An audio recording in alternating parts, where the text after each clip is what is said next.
Listen closely to what FBI Director Kash Patel doesn't remember and won't explain. In just 8 days, one unexplained pause in background checks and 3 impossible possibilities about what FBI knew regarding Trump's reckless maniac nominee, the systematic corruption of America's security vetting system would be exposed through what the FBI director claimed not to recall.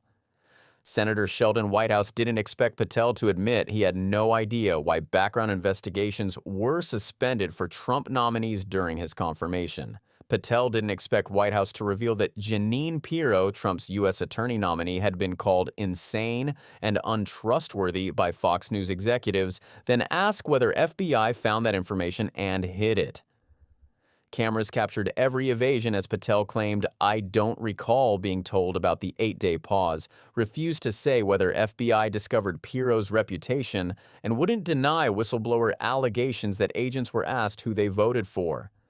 What did White House's methodical questioning reveal about the systematic gutting of FBI background checks to protect Trump's most compromised nominees? September 16, 2025, 4:23 p.m., Senate Judiciary Committee. Senator Sheldon Whitehouse from Rhode Island sat with whistleblower documents that would expose the most brazen corruption of FBI security clearance processes in American history. The former U.S. attorney and federal prosecutor had spent 3 decades investigating institutional corruption, and today he would deploy that expertise to document how the Trump administration had weaponized FBI background checks, first by pausing them, then by ensuring they wouldn't discover or report disqualifying information about the president's most controversial nominees. FBI Director Kash Patel sat projecting bureaucratic distance from decisions he supposedly didn't control and events he claimed not to remember. His strategy throughout the hearing had been to position himself as simultaneously the leader of the FBI and somehow insulated from major policy decisions within it. But he hadn't faced Sheldon Whitehouse, a prosecutor who specialized in exposing the difference between "I don't know" and "I don't want to say." FBI background investigations, Whitehouse began establishing the stakes immediately. In the case of U.S. Attorney Jeanine Pirro, it has come to light in a civil proceeding that Fox News executives prior to her confirmation called her, and I'm quoting here, "a reckless maniac who makes insane comments." They said I don't trust her to be responsible and noted her penchant for what they called random conspiracy theories on weird internet sites. The revelation was explosive. Jeanine Pirro, Trump's nominee for U.S. Attorney, had been described by her own former employer's executives using language that should automatically disqualify anyone from positions requiring judgment, discretion, and public trust. If FBI background investigations had any purpose at all, it was to discover exactly this kind of information before Senate confirmation. My question to you is, Oz Whitehouse continued, did that turn up in her background investigation? At 4:24 p.m., exactly 1 minute into Whitehouse's questioning, Patel deployed the evasion that would define the entire exchange. For any background investigation, Senator, we do not discuss those publicly. The deflection was immediate but procedurally questionable. While specific details of security clearances are protected, Congress has clear oversight authority to know whether FBI investigations are functioning properly, especially when public documents reveal information that should have been discovered. And for every background investigation, when there's an adjudication, it is not made by me, Patel continued, distancing himself from outcomes. It is made by the career professionals who run the inspection division and background check system. Whitehouse wasn't accepting the deflection.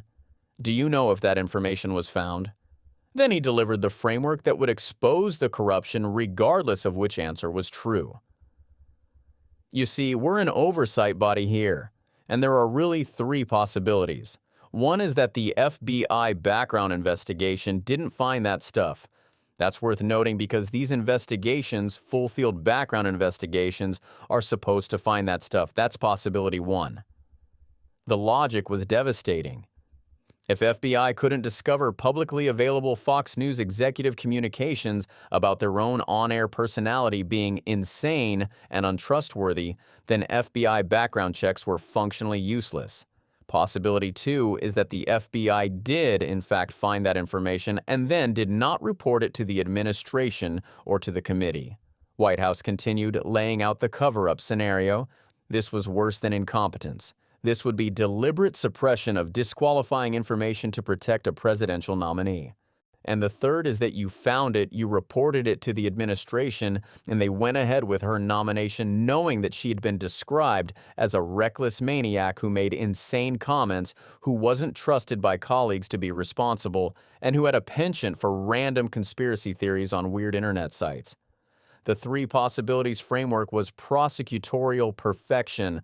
Regardless of which scenario was true, someone had failed catastrophically. Either FBI was incompetent, FBI was corrupt, or the Trump administration was knowingly appointing unqualified extremists. There was no fourth option where everything was fine.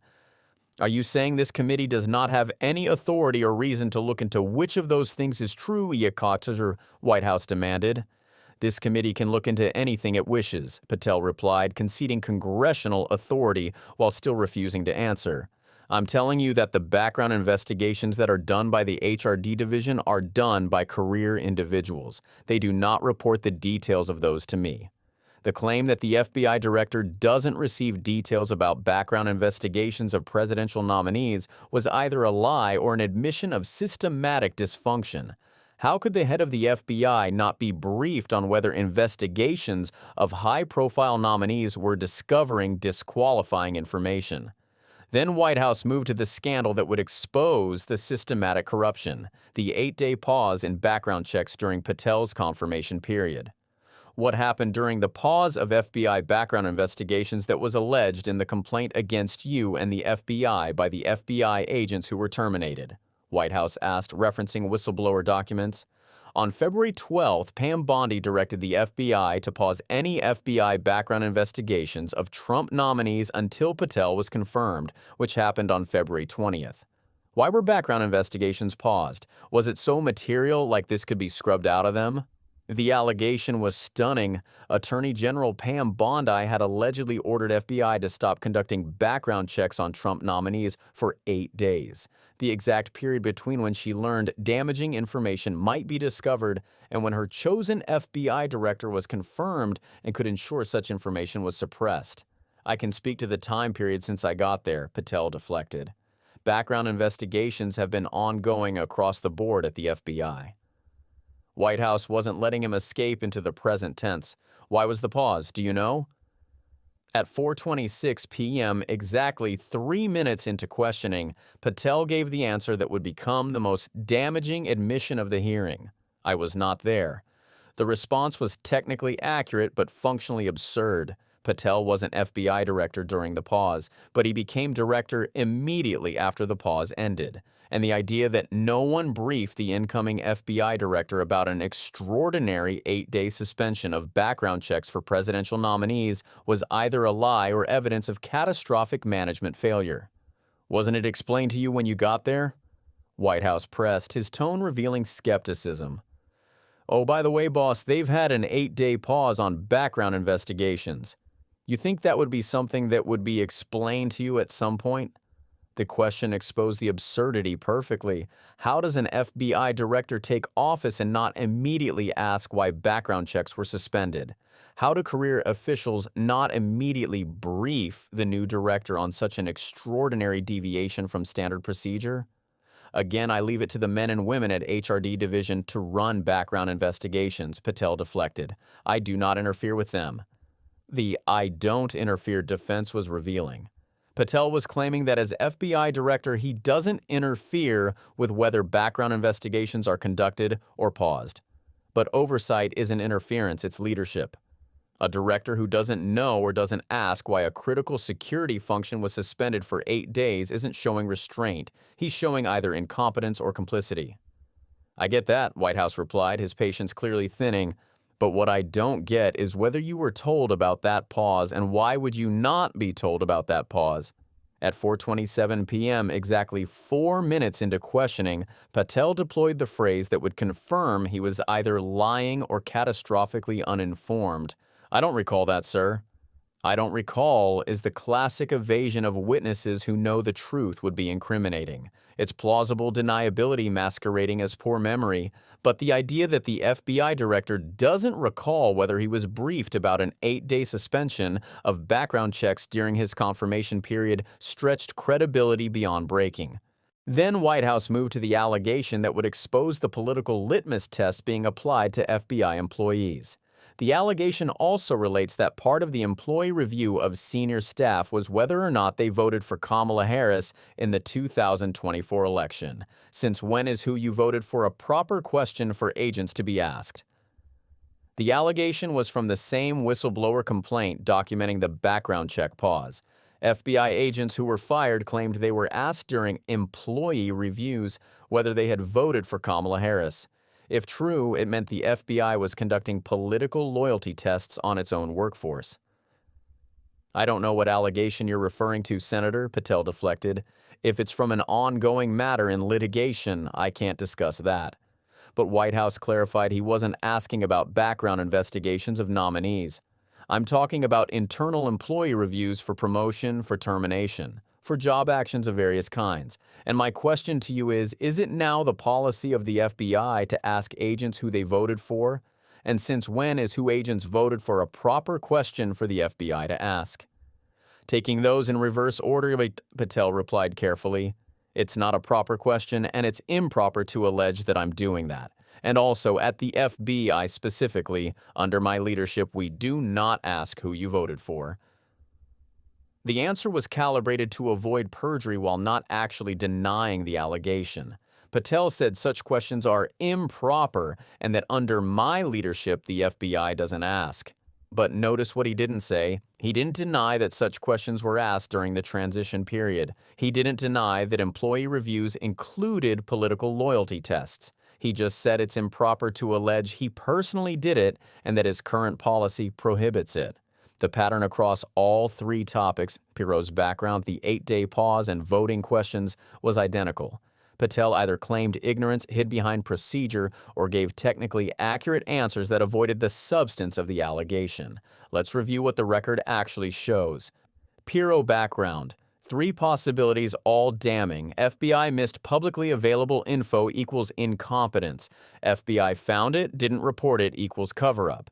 FBI reported it, Trump nominated anyway equals corruption. Patel won't say which 8-day pause. Suspended February 12th to 20th during Patel confirmation. Why? "I was not there." "Were you briefed?" "I don't recall." "Who ordered it?" "No answer." "Why not told?" "I don't interfere." Voting questions. Whistleblowers claim political litmus test. Is it proper? "No, it's not proper." "Did it happen?" "Under my leadership, we don't ask." Before your leadership, no denial. The pattern revealed systematic corruption. Background checks paused to prevent discovery of disqualifying information. FBI director claims ignorance of the pause. Nominee known to be reckless maniac gets confirmed. Agents asked about voting, director won't confirm or deny, just says it's improper to allege. What Sheldon Whitehouse exposed wasn't just individual failures, it was the systematic transformation of FBI background investigations from security gatekeeping into political theater, where the outcome is predetermined and the process exists only to provide cover for appointments that would never survive legitimate scrutiny. The aftermath would confirm the systematic corruption Whitehouse had exposed. Within weeks, additional whistleblowers came forward with documentation that during the 8-day pause ordered by Pam Bondi, FBI databases were systematically cleaned of derogatory information previously flagged for Trump nominees.